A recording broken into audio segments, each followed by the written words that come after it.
ndienda mtunzi wa imfa sindingopensa choipapa kuti inu muli ndine ndodo yanu zikonzi lanu zimanditonthoza ine ubwino wanu ndi chifundo chanu chidzanditsata masiku onse a moyo wanga ndipo ndidzakhala m'nyumba ya Yehova kwamuyaya.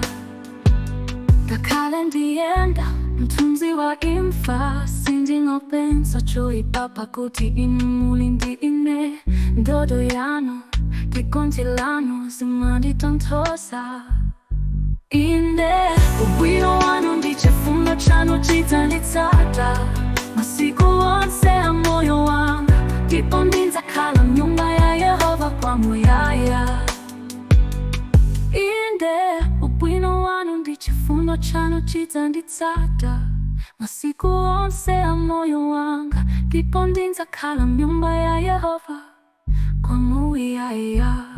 Inde ubwino wanu ndi chifundo chanu chidzanditsata masiku onse a moyo wanga ndipo ndidzakhala m'nyumba ya Yehova kwamuyaya. Ngakhale ndiyenda mtunzi wa imfa sindingopensa choipapa kuti inu muli ndine ndodo yanu zikonzi lanu zimanditonthoza.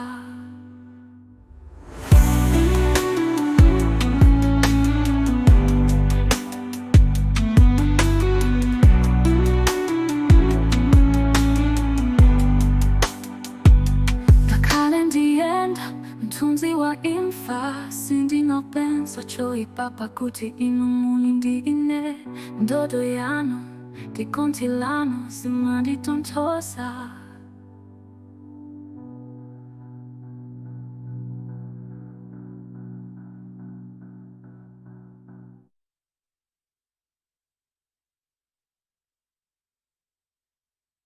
Ngakhale ndiyenda mtunzi wa imfa sindingopensa choipapa kuti inu muli ndine ndodo yanu zikonzi lanu zimanditonthoza.